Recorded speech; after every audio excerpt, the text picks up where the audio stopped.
Ridley, por favor.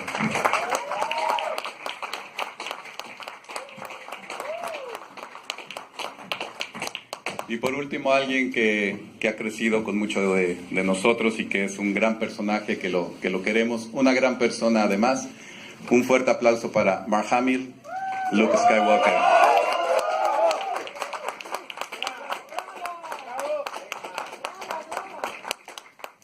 Thank you, guys, for being here. Okay, si pueden tomar asiento, por favor.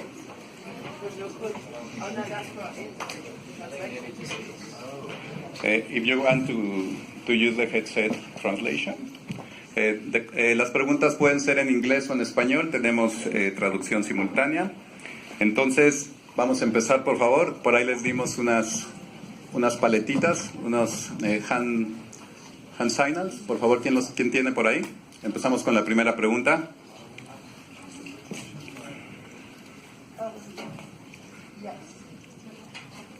Ok, adelante, por favor. Nombre y medio, por favor. De pie, por favor, gracias. Yeah, just a minute. It wasn't a good thing. But what I think actually is especially amazing about this is Rey was created by Michael, JJ and Larry, 3 men, and Rey continues to be created by men. Obviously there are women in that team.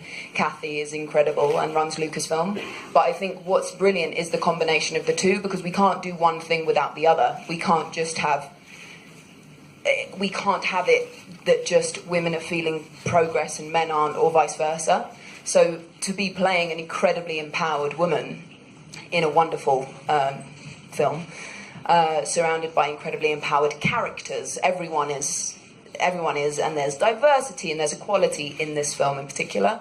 I think it's, for me, like, and I didn't even really think about it until yesterday. I suddenly thought, oh, that was by incredibly empowered men who could see what needed to be done and have done it, I think, brilliantly. So I feel very, very lucky to be in the hands I've been in with Ryan and with JJ and with Kathy, with everyone at Disney and Lucasfilm.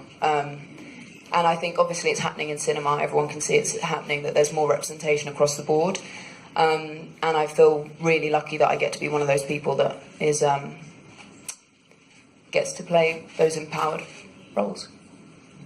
You're a woman, and it's, you know, Sigourney Weaver in Aliens and Linda Hamilton in Terminator and so forth, but it's a great thing for the empowerment of female characters.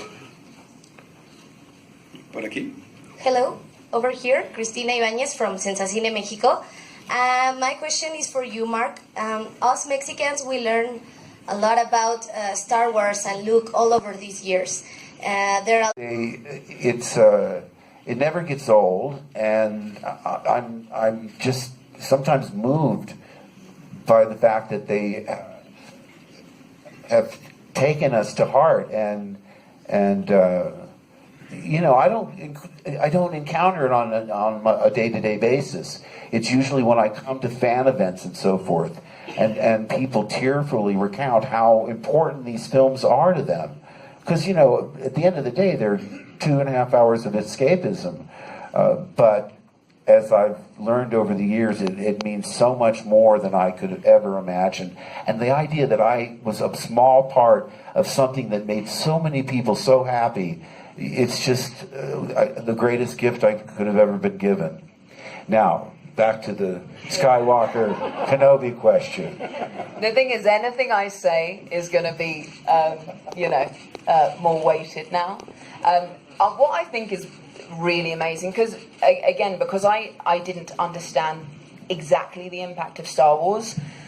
I didn't fully, like when Force Awakens came out and everyone's like, oh my god, who's your parents? I was like, oh.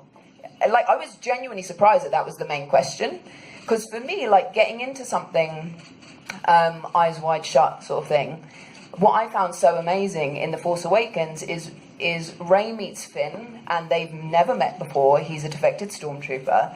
She's a scavenger. And then we're like brother and sister, and it's an amazing connection. And in that moment, like, Rey finds a piece of family. And before that, she's met BB-8, and she finds a piece of family. And then she meets Han Solo, she finds a piece of family.